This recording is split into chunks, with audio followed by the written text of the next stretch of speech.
3:5-6. Okay. Yeah, the third one is Proverbs 3:5-6 that says, trust in the Lord with all your heart and do not rely on your understanding. In all your ways, acknowledge him and he will. And the fourth one is really is, do nothing from selfish ambition or conceit, but in humility, count others more significant than yourself. Let each of you look not only for his own interest, but also the interest of others. The fifth one, John 16:33 says, in the world you will have tribulations, but be strong. I have overcome the world. And the sixth one, Joshua 1:9 says, have I not commanded you, be strong and courageous? Do not be frightened and do not be dismayed, for the Lord your God is with you wherever you go.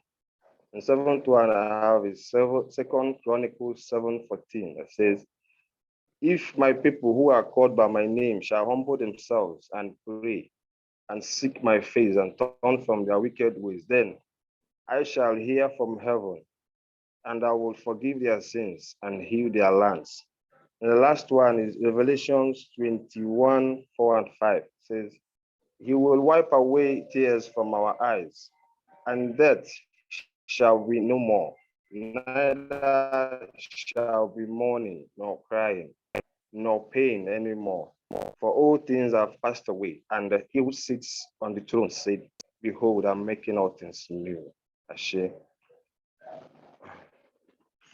Ashe. Ashe. Amen. Thank you. Welcome. I really like all of the scriptures.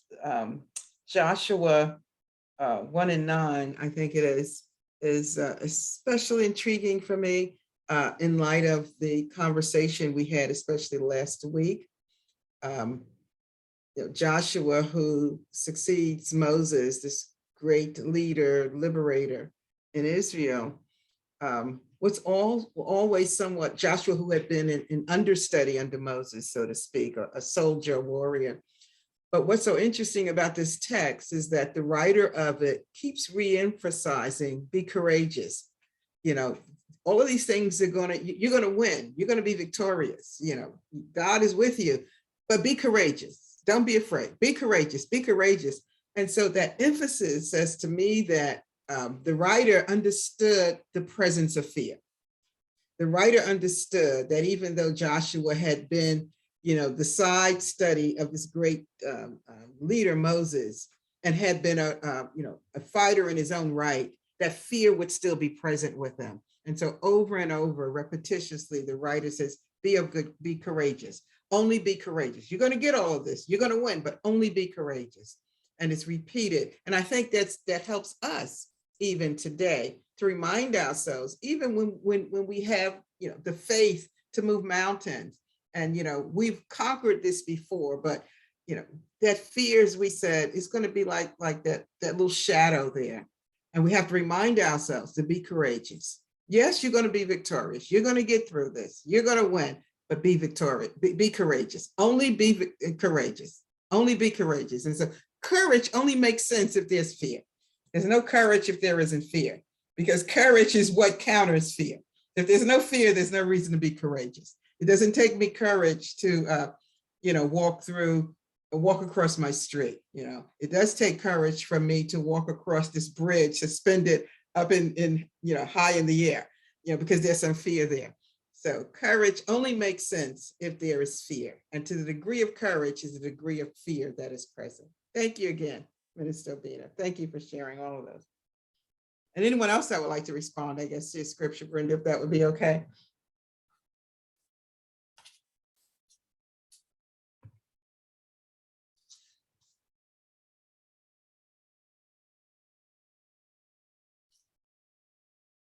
Hearing none. Okay, we good. We'll move on. I'll share a little bit of a review from last week. We first began with the question, do you believe we live in a friendly or hostile universe? According to Albert Einstein, this is the most important decision one can make. That question kind of sparked a really engaging conversation about fear. So I wrote down some quotes that was in the chat also. We talked about fear as guardrails for our divine beings in this physical world, in a way that we can interpret fear as like a message, as a way of protecting, a way of guiding, not necessarily something that is harmful. Fear is learned. We talked about how like children are very just like woohoo and free, you know? And then you start to, as you get older, as you mature, you start to learn a bit more about the world, and things are put on you. You experience, you know, a lot of strife and struggle, as we all do, as is natural, but that begins to build up this fear. We talked about narratives. We can reframe our narratives. We tell ourselves stories, we tell each other stories, and we believe them. But we have the power to create them. Like, we can disrupt the narrative that we are taught. We can disrupt the narrative that we tell ourselves, and adjust and move forward, and adjust and move forward. Narratives that are disconnected from reality cause fear. Another quote that was said is, survival is a good temporary, but we must move beyond survival mindset if we are to live at our highest. So again, fear is kind of like this natural, instinctual thing that we have that helps us to survive. However, the goal is to thrive. The goal is to be above just making it through. Not that making it through the day is not a good goal, and it's not that it's not worthy or valuable, but we have so much potential, so much energy, and so much light that can be shared, that can bring us to a higher level of living, of existence, so that we can personify these beautiful divine beings that we are, that we can manifest it. Is there anything else that anyone wants to bring up that they remember from last week? Anything that moved them, that stuck with them? Fill in any blanks that I might have left. The gift of fear, I think that was a theme that Bandley gave us information on a book that she shared of that title. Yes. So that idea of the gift of fear. And questioning, how is fear a gift? Like, how could we see it that way when it's something that could, again, really stop us and get in our way? So it seems. I think it depends how we look at fear, how we choose to cultivate this relationship with our own fear. Is there anything else? And I think we also talked about fear being an energy. We could use the word spirit, but for me, I use energy, spirit interchangeably. So whatever feels right for you, spirit, energy, it may be something else for someone else, and that's okay.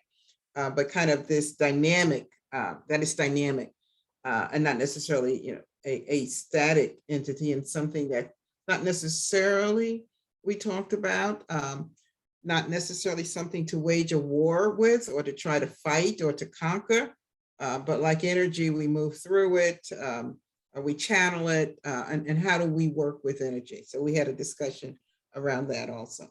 Yes, like how energy is neither created nor destroyed, supposedly, but I believe it. And that how that we can shift that energy. Again, what you said, channel it, to manifest, to create something different than what is stagnant or that what we are stuck in.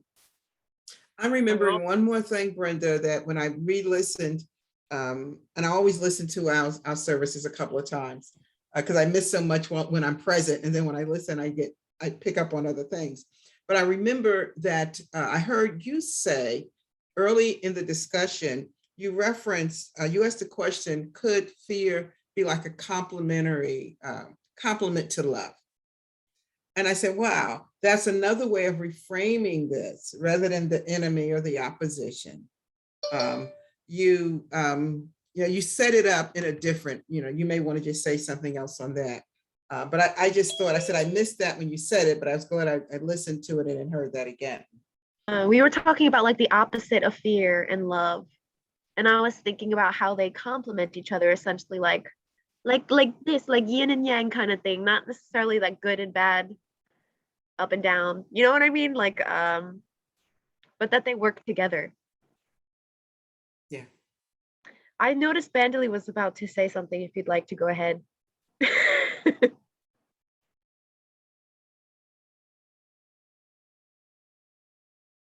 Linda, you're muted. Thank you. Okay. Good morning. I was just wanting to add as part of the quotes, the statement that you posted, Brenda. You might be going to go over this later, but I thought at the end of the session, you didn't read it out loud, but it was posted. And I was trying to find my paper from last week because I tried to write it down real quick. If you could restate or re-show that statement, I thought was very powerful and interesting. Do you remember which one? To live by? Yeah, the words to live by. Yes, if you could repost that, Brenda. This is a quote that we gave, or is it personally something that I sent in the chat? It was the word to live by at the end of our slides. Okay, I'll get it for you.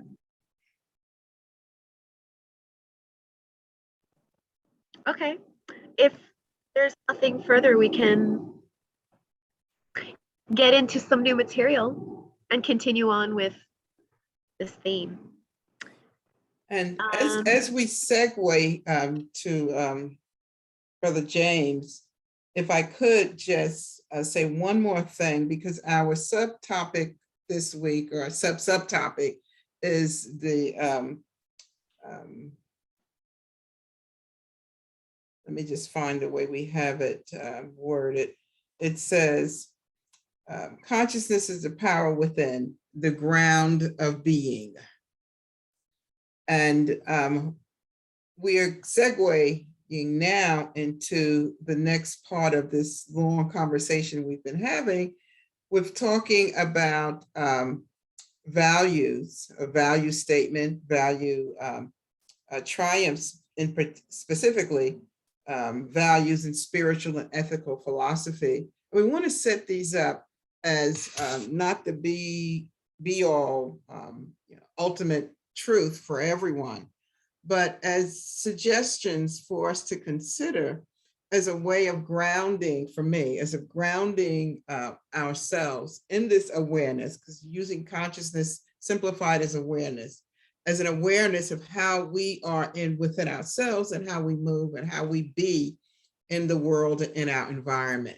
And so that idea of the ground of being, how we're grounded, meaning what's holding us intact, in place, as we're both fluid and moving through as energy, but what is keeping us, that ground zero space, that home base that we are able to launch ourselves from.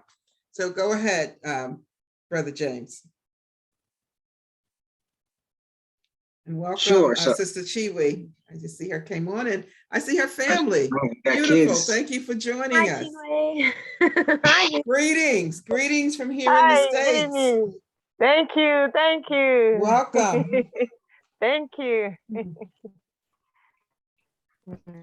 So I'm gonna read the first of the TCNA values, and it goes like this: we are libertarian in nature. So the big word then there is libertarian. What does that mean?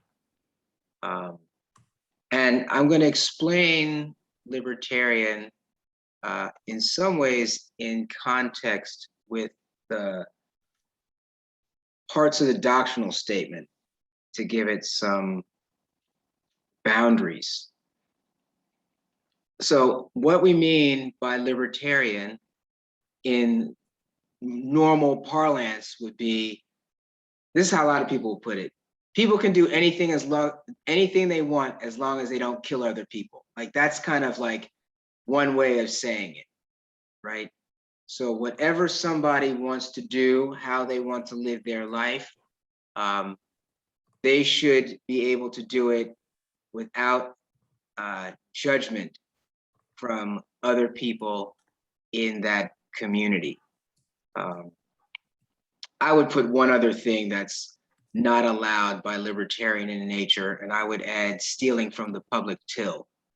So if there's taxes collected, for example, and you're stealing from that money, which you did not earn at all, I would argue that that's akin to killing people because you're stealing from their livelihood for your own benefit.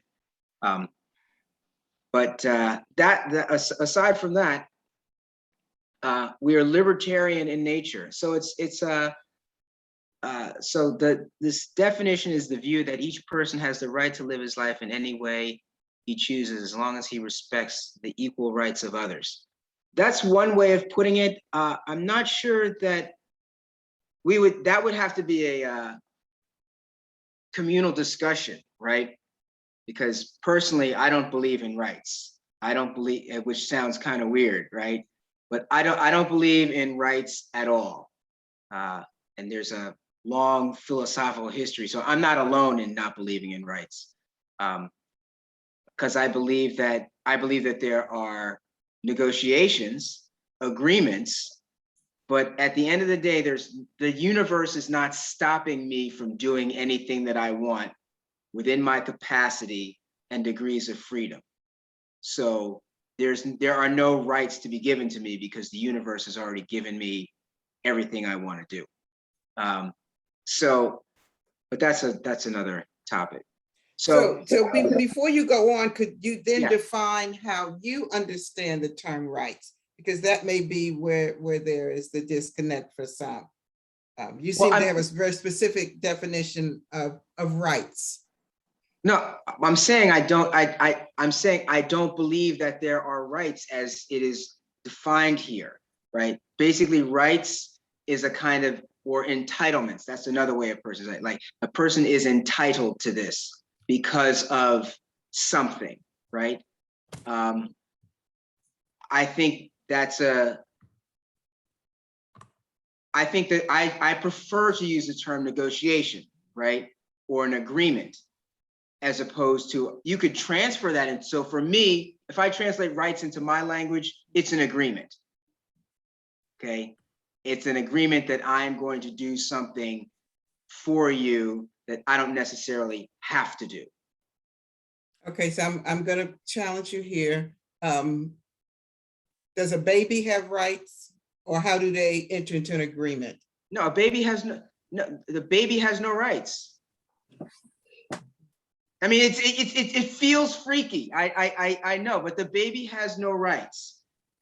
The baby can be you pick the emotional picture. Can I say something? Can I say I'm something? thinking about the word entitlement that you mentioned, and that really sparked, like, that helped me to kind of begin to understand what you're saying. Kind of like this idea of like when, like what? Okay, I can't put it yet. I'll wait. Go ahead, Beverly. Yeah, go ahead. And listen, let me just say this one thing, that there are two camps in the philosophy world. There are people that believe in rights, and there are people that don't believe in rights. So I'm just saying that to say that there's no final answer here, but there is an answer agreement that we can come to with how we determine how we're going to treat each other. Does that make sense? I hear you. I do hear what you're saying. Yeah. But again, I don't think that rights are necessarily in agreement, because as Sandra said, does a baby have rights? We're all born as babies, and we are breathing. And a breathing is, I have a right to breathe. I don't need an agreement with anybody to breathe. That's my God-given right to breathe. So I'm an infant and I came here, I have a right to breathe. And I grow up as an adult, I still have a right to breathe. So how can you say that you don't have any rights? And that's what I'm not. Are you trying, so you're just trying to understand my position as to why I don't believe in I'm rights? trying to understand why that you associate, instead of saying you have a right to do something, you say you have an agreement to do something. I don't get that, I guess, analogy. Okay, sure. Here's how it works, okay? And I'm operating from what I'm calling a first principles position, okay? So here's a first principle. The universe, okay, does not stop bad things from happening. Said another way, the universe allows evil, what we would consider evil, okay? The universe does not give every baby breath, because some babies die before they're able to even breathe. So does the baby have rights? Well, I don't know. The stillborn baby didn't have an opportunity to exercise those quote unquote rights.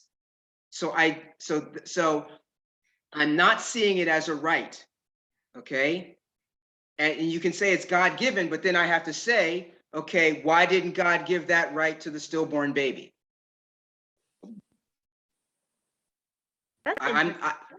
Right? But so, and I think Bandley's unmuted, and I can follow your trend of thought there. That's a viable argument, but in the same way, the agreement, the baby that's born and does breathe, has that baby entered into an agreement? What differentiates that baby from the stillborn baby? I think Bandley had a question or comment. Well, let me answer. Okay. Question real quick. I'm going to answer your question real quick. That baby is allowed to breathe because somebody is not stopping them from breathing. You could just as easily have a baby and kill that baby. That's true, but your analogy of the stillborn baby doesn't necessarily infer that someone stopped it from breathing. You know, a stillborn or a baby that's born and doesn't breathe doesn't mean that the hand of someone, another human being, prevented that baby from breathing. It could just be, as you suggested, you know, an act of nature. We don't know always why the baby does not breathe. Just like, you know, the miracle of birth, that the baby breathes is a miracle in a sense. Right. But I want to take it up. Let's go. I mean, to me, that's moving the goalpost. But okay. But go ahead. There was somebody else that wanted to talk. Oh, she took her off camera, so now she's serious. She's like, bring it on. And after Bandley, Travis, I think what? No, I thought Travis had his hand up. You guys opened up the box, kind of just took a lid off of all these question marks. So I'm going to start with this statement that's kind of been on my mind today. Now I can see why it's relevant. It's the statement of recognizing as individuals, as much as we know, there's equal or more what we don't know. So starting in that premise of trying to understand what we don't already know is recognizing that we have been kind of programmed to be human doers. And what I hear you discussing with rights is what is human beings. And so many rights have been written about how we should be as human beings. And I had to go dig out my father's book, because in it, it says with every right, there's a responsibility. And that puts it in a pathway of human doing. Because with a right comes an action.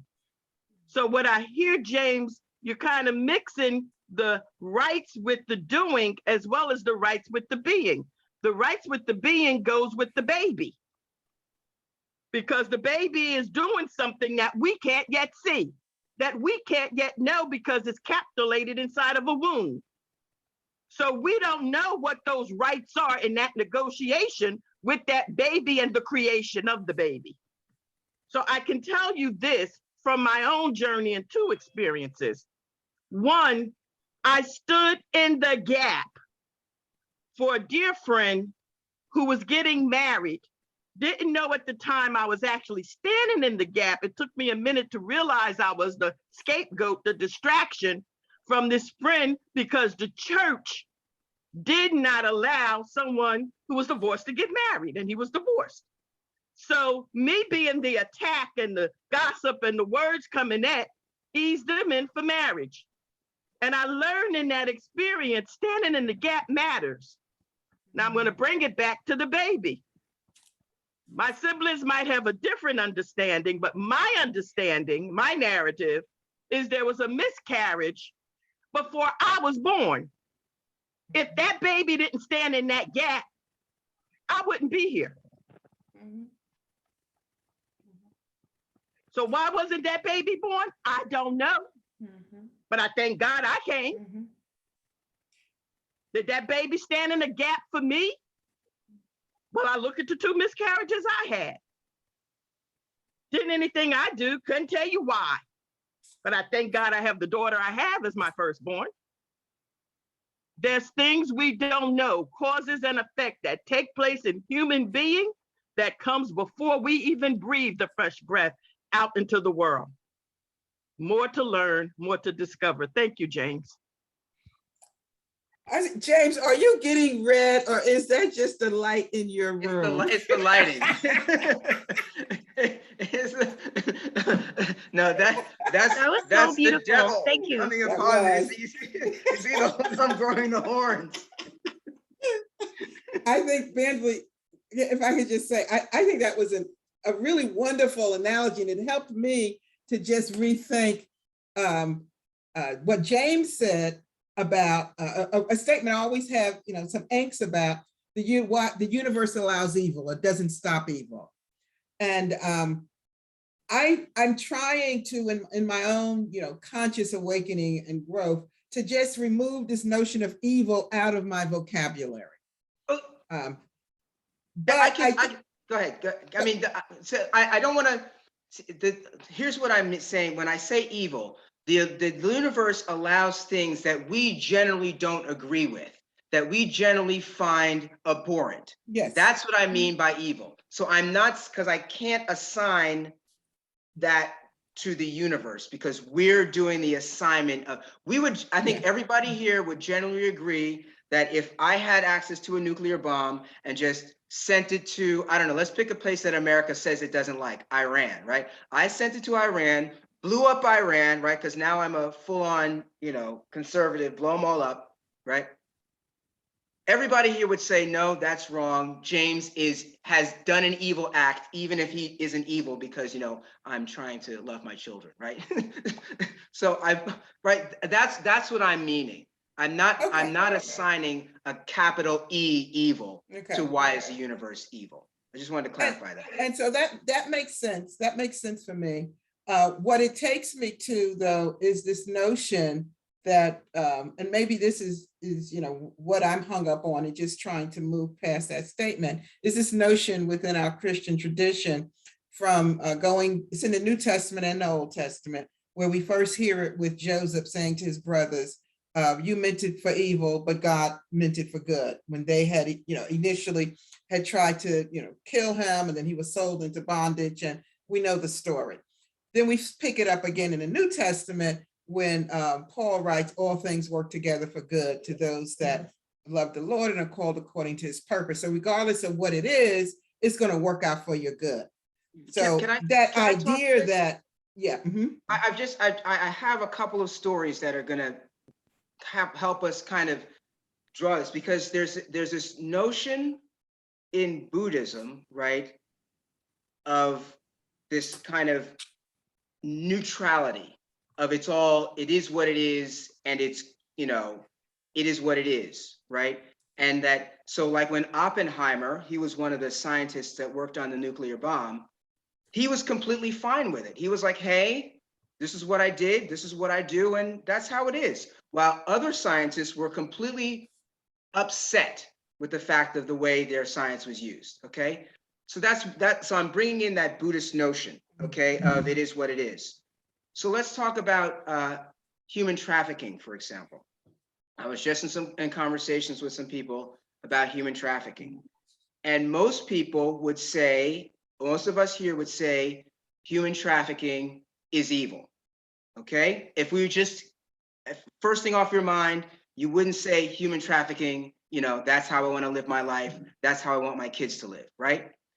But there's this woman in North Korea whose life was saved because of human trafficking. She was trafficked out of Korea and now lives a normal life. If she hadn't been trafficked out of Korea and lived that particular life, she may be living a more difficult life or probably be dead. So who's to say whether or not human trafficking is capital E evil, right? Right. So that's the difficulty. And I think for me, I resolved that by putting it in the category of mystery, right? And what Bandely was saying is you don't know, you don't know, you don't know. But I don't think anybody here would say that we should, because she was saved, right? And now lives a nice life in the West, and that's a whole other story about whether even that's a good life, right? Because she was saved, does that mean we should now legalize human trafficking or support it? And I would say no. But James, But the fact that someone benefited from it and now is living a good life because of it, what do you say? I don't know what you say.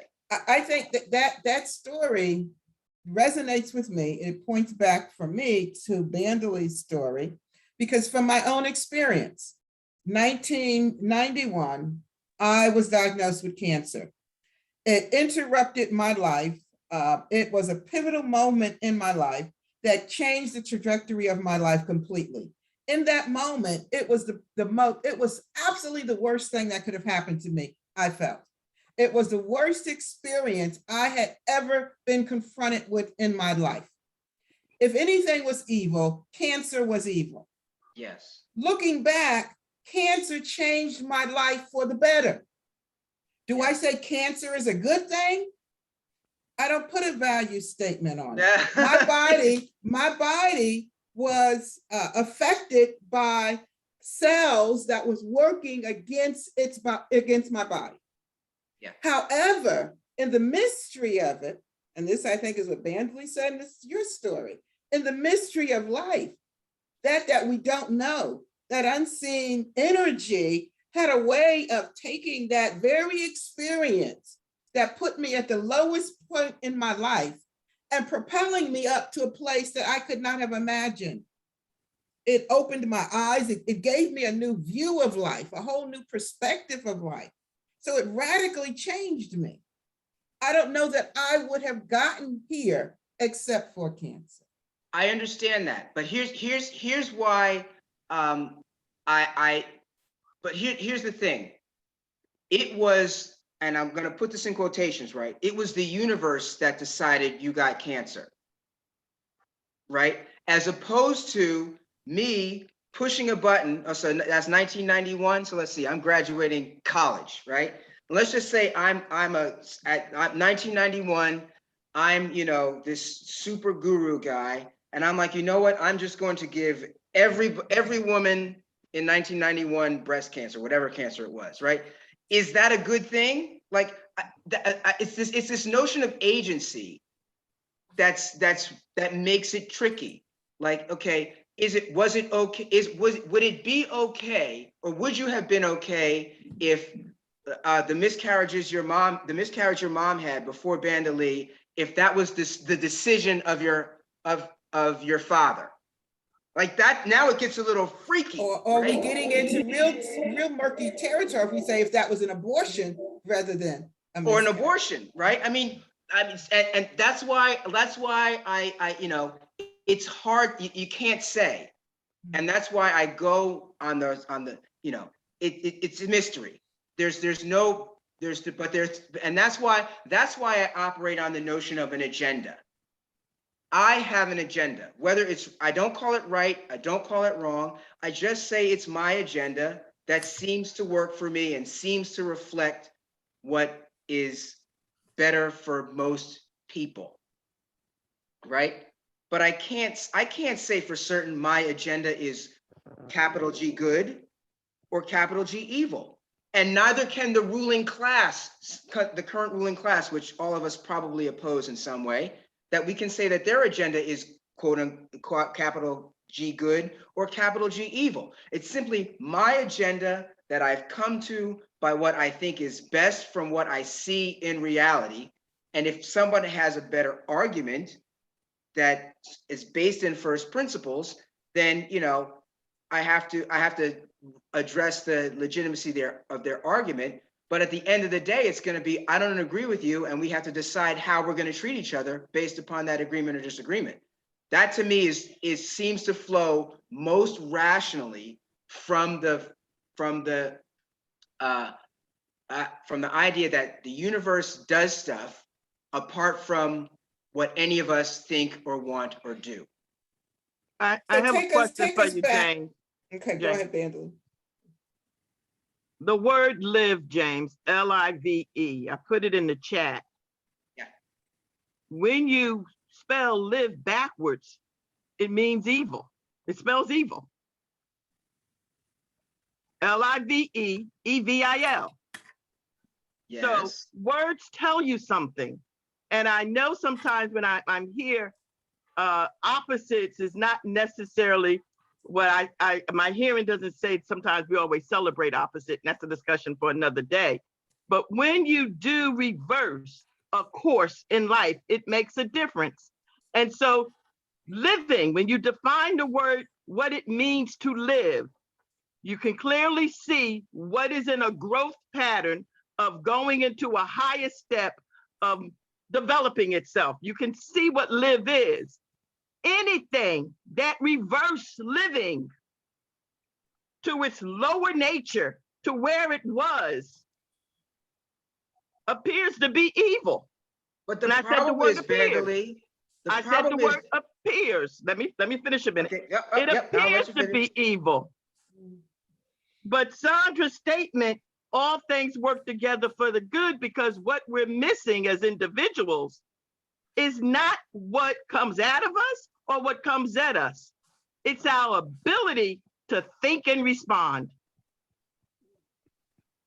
All of our responses gives us the ability to change the trajectory. Sandra's response to cancer, my response to being able to be alive, my response to helping that friend. Change what appeared to be an evil downward force into life. So the question is, how do you define live? Okay, you've got a lot in there, right? So my first criticism would be that works in English, but it might not work in Dutch. It might not work in Hebrew. So the notion of live and evil as opposites it works in English. So I can't accept that as a reasonable argument that life and evil are in contrast. But I'm going with the notion of what you're saying, right? And the problem is it's moving the goalpost, right?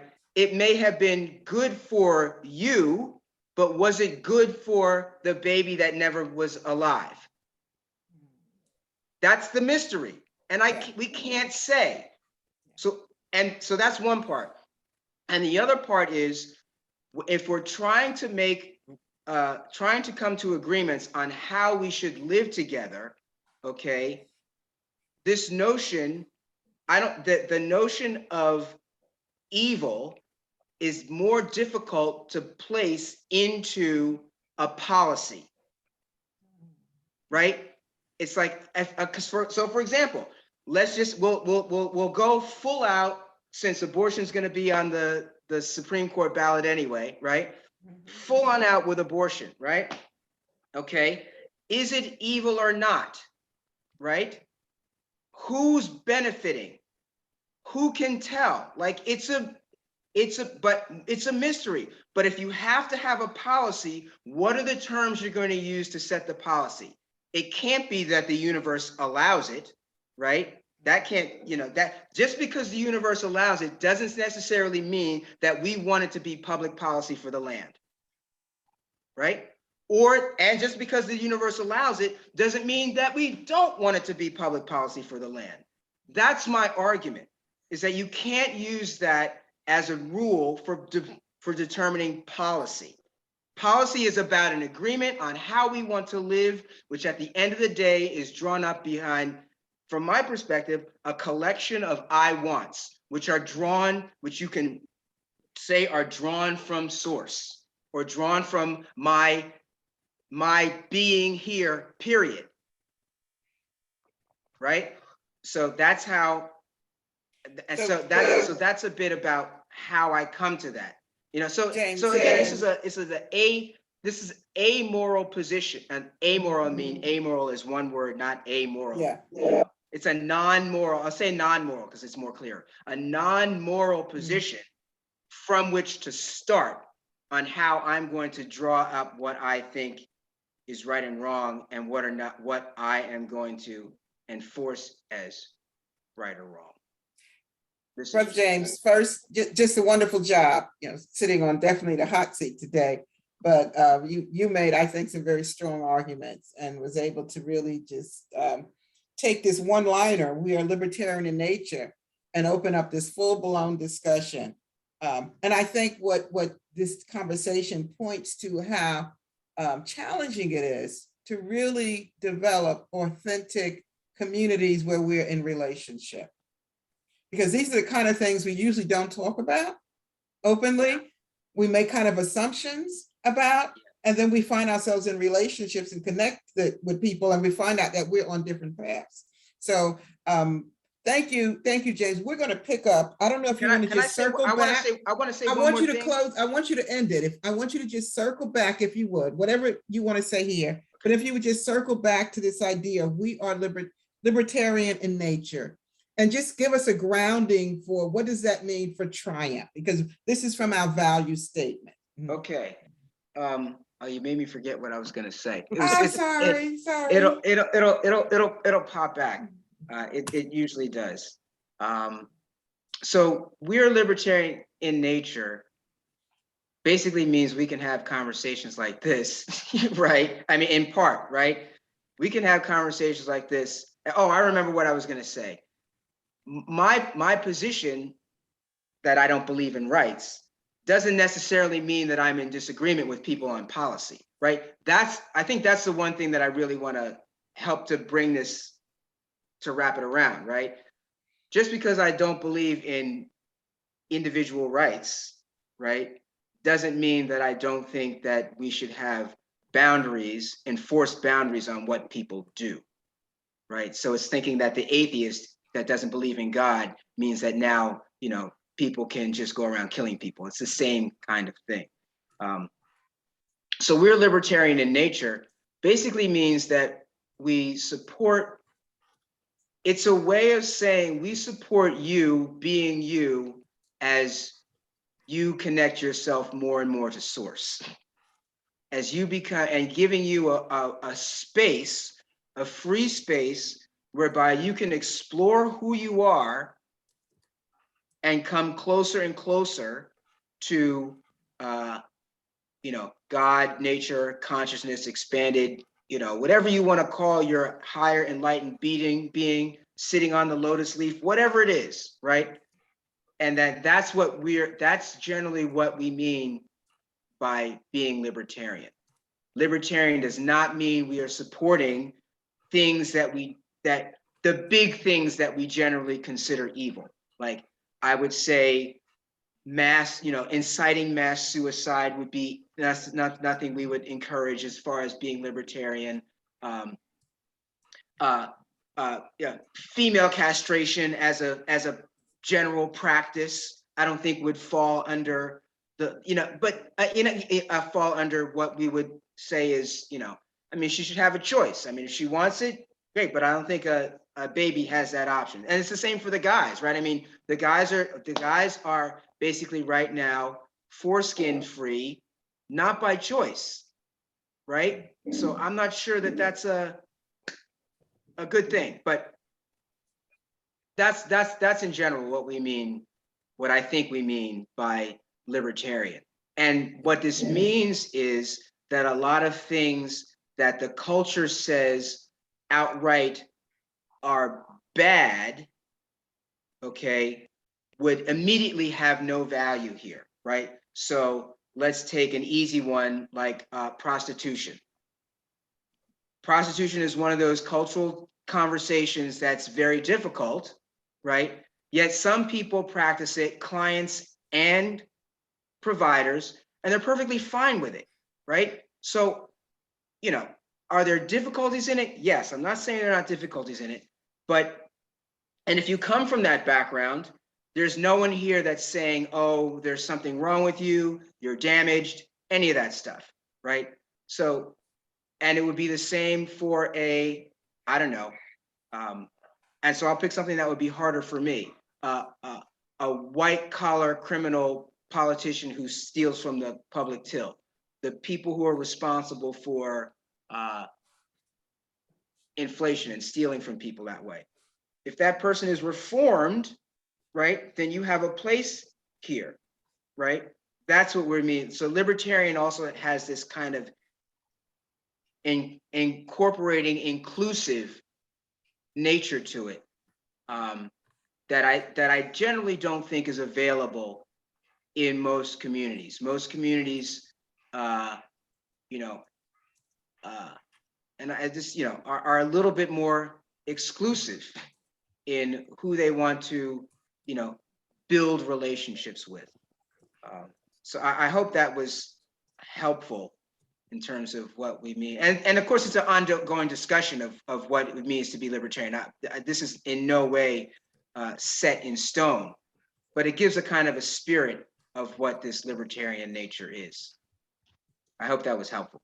Okay. We'll continue next week. We can't Yes. exhaust it today. But thank you for doing a good job with just Very, staying the very course with it. interesting. I've never Very considered interesting. rights in this, human rights in this way before. So I really appreciate you bringing that to us today. And, you know, it's cool that we have this space, like you mentioned, to be able to like debate, engage in discourse and learn from each other. And I appreciate also some of the more personal stories that people brought forward. It was really beautiful to hear, for you to share that, for us to witness you sharing that, and to see how you relate your personal experience to what we are cultivating together here today. So thank you. We will close. Vandali, you want to share something? I didn't hear what you said. I said you wanted to share something. No, I'm really gathering my thoughts because you kind of just dumped a lot. You blew the minds, Yes. the virtual minds. And so the only thing that I ask is next week, I take a whole like a pie and I cut it into biteable pieces. You know, I don't try to eat the whole pie. So what I wrote down is these rights, and what I'm hearing is spiritual, connected to being, social rights, emotional, spiritual, mental, connected to organizational. So as I'm breaking those down, I'm trying to process what you're saying. So if you could, for next week, break some of these down for me, and I think then I could be able to grasp more, or whatever we're going to continue. Yes, I'll take this moment Sure. to mention next week is our anniversary.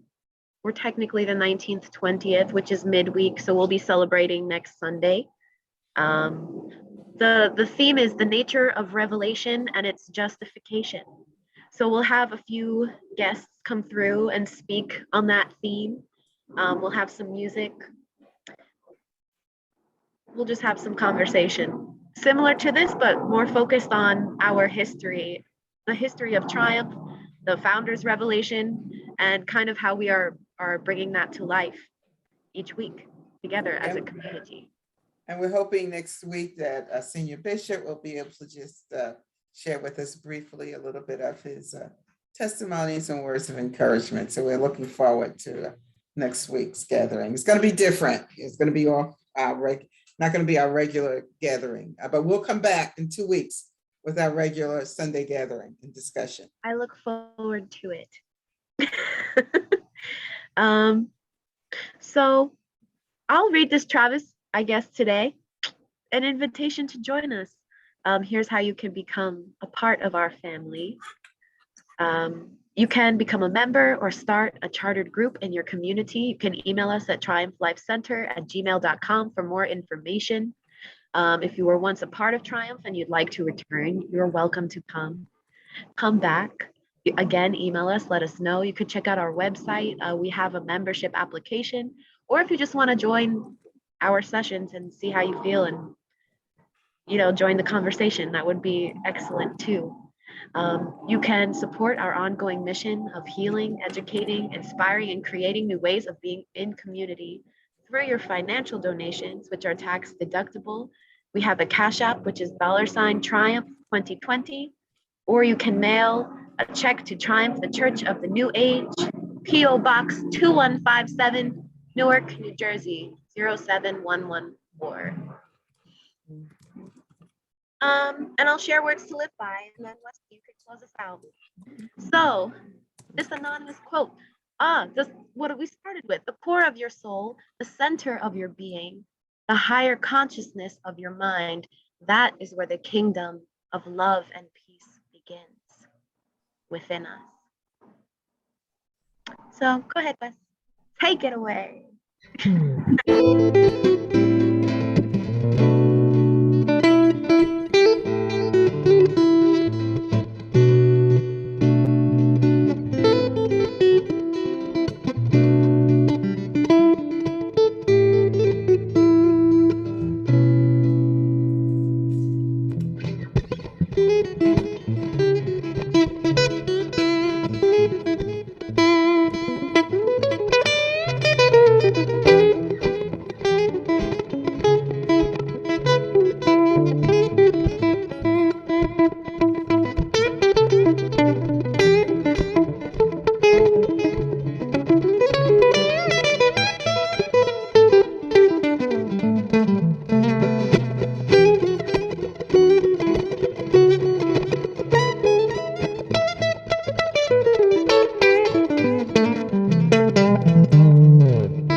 All right. Awesome, Wes. Yo, that was beautiful. You really you gave us beautiful, beautiful melodies today. Thank you, Wes. Ooh, okay. I'll share a closing prayer. Thank you, everyone, for being here with us. Let's take a nice breath together. Let us pray. We cannot merely pray to you, O God, to end war, for we know that you have made the world in a way that people must find their own path to peace within themselves and with their neighbors. We cannot merely pray to you, O God, to end starvation, for you have already given us the resources with which to feed the entire world, if we would only use them wisely.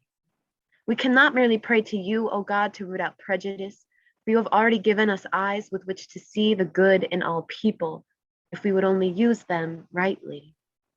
We cannot merely pray to you, O God, to end despair, for you have already given us the power to clear away slums and to give hope, if we would only use our power justly. We cannot merely pray to you, O God, to end disease, for you have already given us great minds with which to search out cures and healing, if we would only use them constructively. Therefore, we pray to you instead, O God, for strength, determination, and willpower, to do instead of just pray, to become instead of merely to wish. Ashe. Have a wonderful week, everyone. See you next time. Be well. Take care.